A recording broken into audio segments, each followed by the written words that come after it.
Hello बच्चों, मैं सौरभ शर्मा और आप देख रहे हैं एसएससी का तूफान चैनल।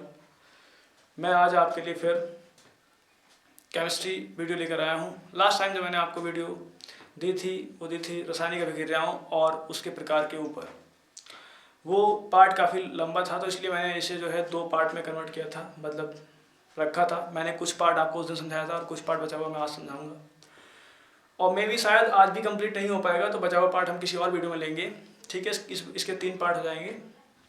सो नॉट प्रॉब, हम स्लोली जो है कि टॉपिक को डीपली लेके चलेंगे। ठीक है, टाइम डज नॉट मैटर। ठीक है, देखिए यहाँ पर जो है हम जो है लास्ट टाइम जो वीडियो थी उसमें हम जो है रासायनिक अभिक्रिया क्या होती है, उससे गुणधर्म क्या होते हैं, क्या लक्षण होते हैं और क्या प्रकार होते हैं वो हम देख चुके थे। उसके बाद 5 प्रकार की रासायनिक अभिक्रिया मुख्य रूप से होती थी। ठीक है, पहली योगात्मक अभिक्रिया, दूसरी कॉम्बिनेशन, और दूसरी जो है अपघटन अभिक्रिया यानी कि वियोजन, और तीसरी विस्थापन अभिक्रिया, और चौथी द्विविस्थापन अभिक्रिया, और 5वीं अपचयन उपचयन अभिक्रिया। तो हमने लास्ट वीडियो में केवल 2 ही अभिक्रियाएं और उनके एग्जाम्पल डिस्कस किए थे, संयोजन अभिक्रिया और वियोजन अभिक्रिया। आज हम देखने वाले हैं विस्थापन अभिक्रिया। ठीक है, चलिए देखते हैं।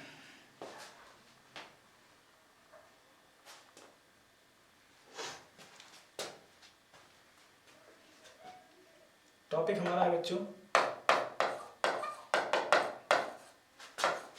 केमिकल इक्वेशन, रासायनिक समीकरण। टॉपिक है केमिकल इक्वेशन, रासायनिक समीकरण। ठीक है, उसमें हमने रासायनिक अभिक्रियाओं के प्रकार समझ लिए थे। अब उसमें जो 2 प्रकार हम समझ चुके थे, तीसरा प्रकार आज हम शुरू करेंगे, और तीसरा है आज विस्थापन अभिक्रिया।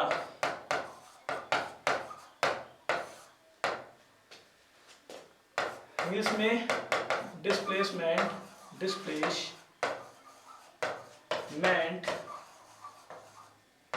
रिएक्शन।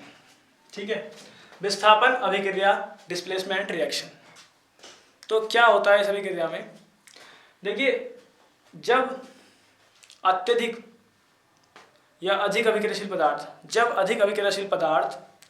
कम अभिक्रियाशील पदार्थ को उसके यौगिक में से हटा दे, विस्थापित कर दे, हटाने को बोलते हैं विस्थापित करना, उसको हटा दे, खुद वहां लग जाए, तो तब जो अभिक्रिया होती है वो कहलाती है विस्थापन अभिक्रिया, डिस्प्लेसमेंट रिएक्शन। मतलब ये होगा कि एक यौगिक होगा, एक पदार्थ होगा, वो पदार्थ अत्यधिक क्रियाशील होगा, और जो दूसरा वाला यौगिक है उसके अंदर जो पदार्थ लगा वो कम अभिक्रियाशील पदार्थ होगा, तो वो उसको इसके स्थान से हटाएगा और वहां पर लग जाएगा, उसको बाहर रख देगा। बस यही होगा विस्थापन अभिक्रिया में। देखिए,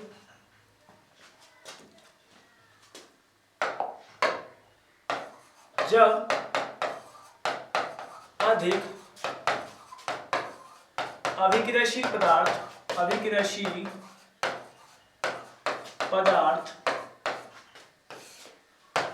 कम अभिक्रियाशील पदार्थ को उसके यौगिक से विस्थापित,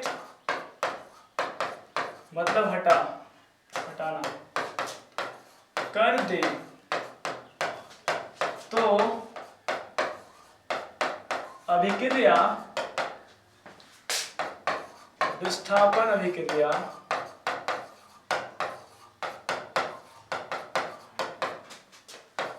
कहलाती है।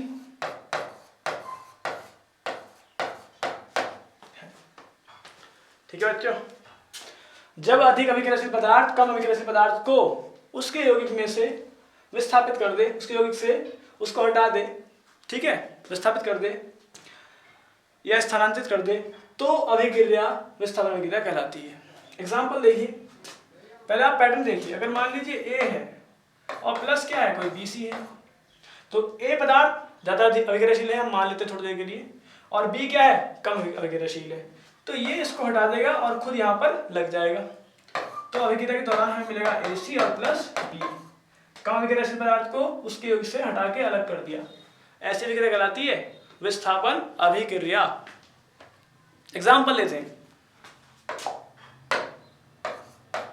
एग्जाम्पल, जब कॉपर क्षण को सिल्वर नाइट्रेट AgNO3 कॉपर को सिल्वर नाइट्रेट में डालते हैं या सिल्वर नाइट्रेट के विलयन में कॉपर को डालते हैं, तब क्या होता है, तब सिल्वर जो होता है कम क्रियाशील होता है कॉपर से, कॉपर ज़्यादा क्रियाशील होता है सिल्वर से। तो कॉपर सिल्वर को हटा देता है उसके यौगिक में से और खुद वहाँ पर लग जाता है और प्राप्त होता है हमें कॉपर नाइट्रेट। तो ये आ जाता है यहाँ Cu और NO3, ठीक है। और Ag क्या होता है, Ag अलग हो जाता है। तो बेटा सिंपल सी बात तो ये है कि कॉपर ने Ag को हटाया और कॉपर यहाँ लग गया और Ag अलग हो गया। यही है विस्थापन अभिक्रिया। एग्जाम्पल तो ये हो गया, लेकिन अभी मैंने रिएक्शन लिखी थोड़ी सी गलत है, ये हल्की सी गलत है, उसे हम सही करते हैं। क्यों गलत है देखो, ध्यान से देखो, Ag की जो वैलेंसी है, जो संयोजकता है, वो +1 है। यहाँ पर क्या है, +1 है, और इसकी जो है वो -1 है। तो -1 यहाँ आया, +1 यहाँ आया, तो यहाँ पर कोई नंबर नहीं आया। तो पूरा AgNO3 यौगिक है, एक सही यौगिक है, इसका सही अनुपात है। वहाँ चेक करते हैं, कॉपर की +2 होती है और NO3 की -1 होती है। तो -1 यहाँ आएगा, यानी कि 1 यहाँ पर आएगा तो कॉपर अकेला रहेगा, 2 वहाँ पर जाएगा तो यहाँ पर 3 आएगा। तो यानी कि संयोजन जो यहाँ पर संगठन है, जो संगठन है यहाँ पर,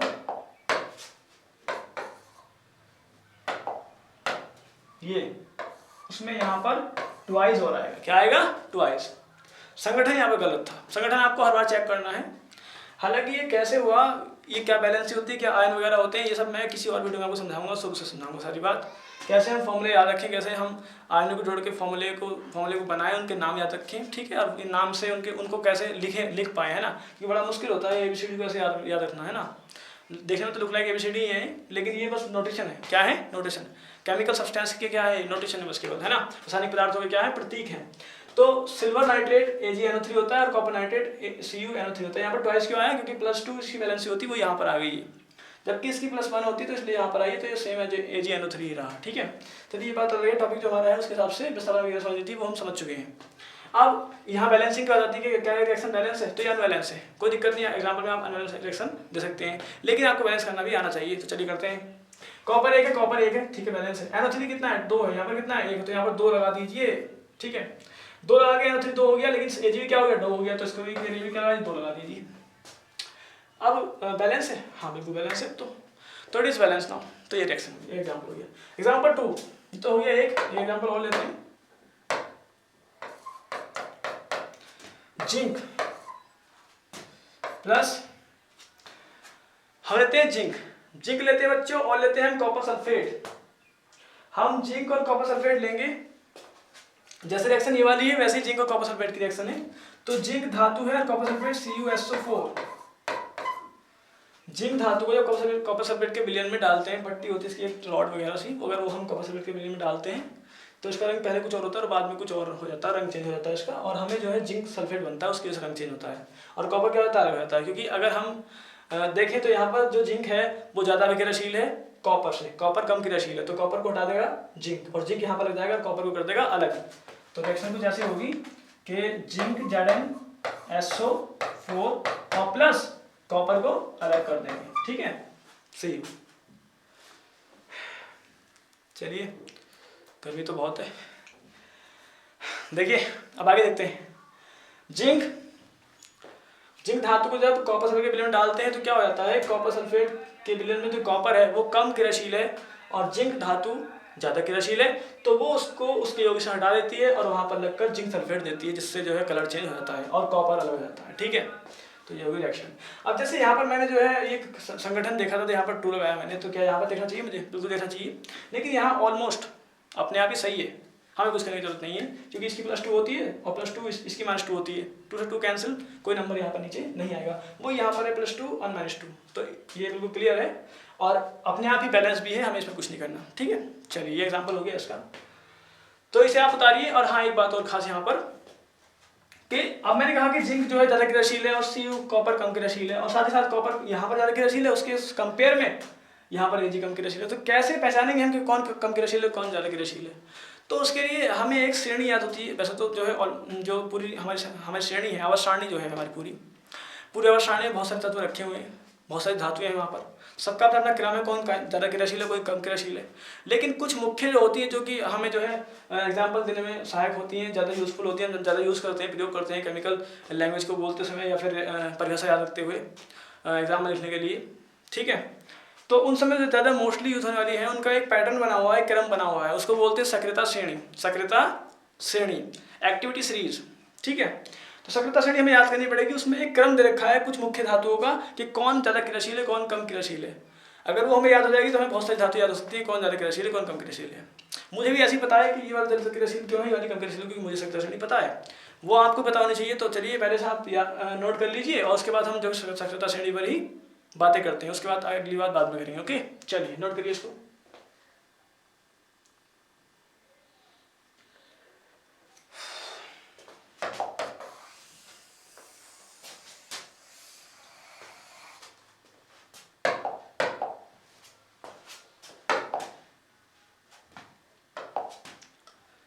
अब है सक्रियता श्रेणी। सक्रियता श्रेणी, एक्टिवेशन सीरीज।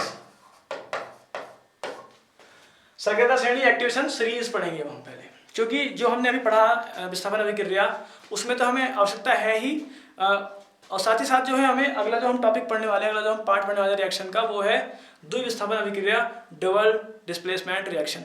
हमें उसमें भी फिर से यही बात देखनी पड़ेगी कि कौन ज़्यादा क्रियाशील है, कौन कम क्रियाशील है। तो हमें बार बार इसकी आवश्यकता पड़ती रहेगी। और आगे भी हम केमिस्ट्री के बहुत सारे टॉपिक ऐसे डिस्कस करने वाले हैं, जिसमें हमें बार बार ऐसे टॉपिक हम डिस्कस करने वाले हैं जिसमें हमें बार बार इनकी आवश्यकता पड़ती है। तो हमें याद होना ही चाहिए। तो पहले हम इसको ही देख लेते हैं, ठीक है। देखिए, सक्रियता श्रेणी एक्टिवेशन सीरीज क्या होती है। एक क्रम आपको याद होना चाहिए।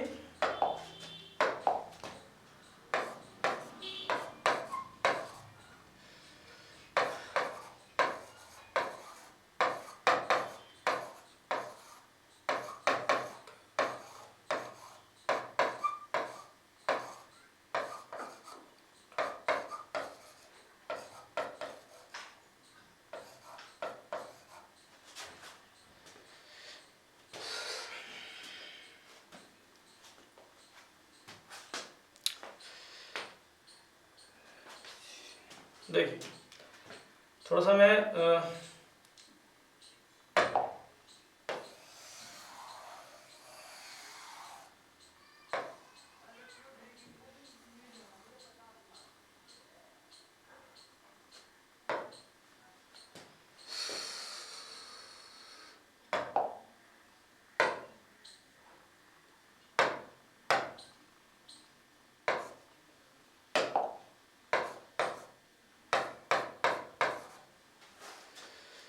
देखिए, पहले के potassium, Na sodium, Ca calcium, Mg magnesium, aluminium, Zn, sorry बच्चे Zn था, उससे Zr बन गया, नॉट प्रॉप, हम सही कर लेंगे इसको, Zn, zinc, Fe iron, Pb lead, और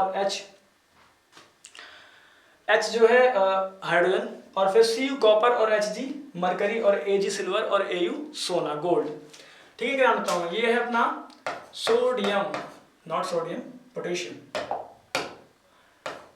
पोटेशियम, ये है अपना potassium, potassium,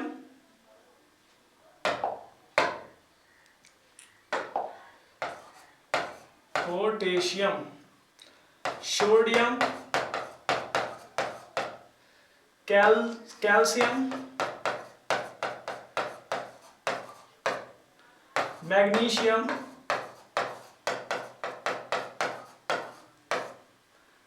aluminium,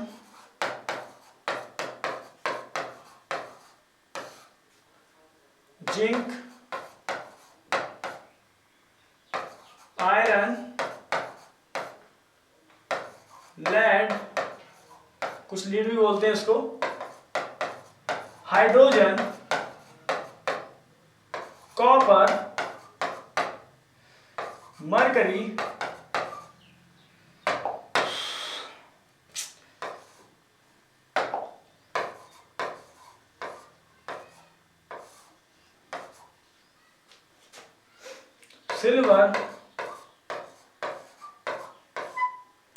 gold. Potassium, sodium, calcium, magnesium, aluminium, zinc, iron, lead, hydrogen, copper, mercury, silver, gold, ये कुछ ज़्यादा इंपॉर्टेंट धातु हैं जिनका प्रयोग हम ज़्यादातर करते हैं। तो हमें इनका क्रम याद होना चाहिए, ठीक है। इनके क्रम याद करने के लिए एक ट्रिक भी है जो कि आपको याद भी होगी, पहले से मैं लिख देता हूँ दोबारा फिर भी।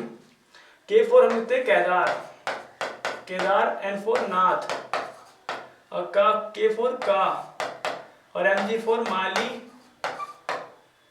Al4 आलू, जरा, फीका, पकाता है।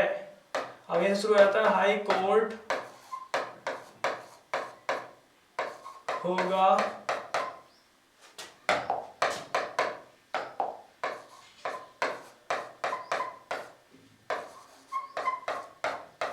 आगे आपके।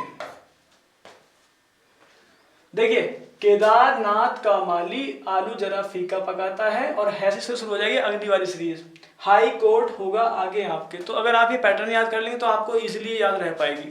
केदार से के, नाथ से Na, और का से कैल्शियम Ca, और माली से Mg, आलू से Al, और जरा से Zn जिंक, फीका से Fe आयरन, पकाता Pb lead, hair high H hydrogen, coat Cu होगा Hg, और आगे Ag, और आपके Au। ठीक है बच्चों, तो ये एक क्रम है, एक ऑर्डर है जिससे आप ये याद रख सकते हैं।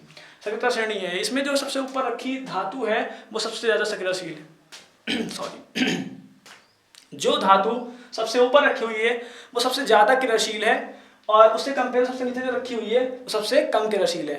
तो ये अपनी क्रियाशीलता के आरोही क्रम में घटते हुए, ठीक है सॉरी, ये अपनी अभिक्रियाशीलता के क्रम के अवरोही क्रम में है, अपनी अभिक्रियाशीलता के घटते क्रम में है, मतलब अवरोही क्रम में है।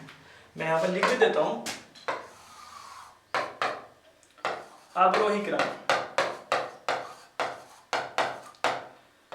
क्रियाशीलता या फिर अभिक्रियाशीलता,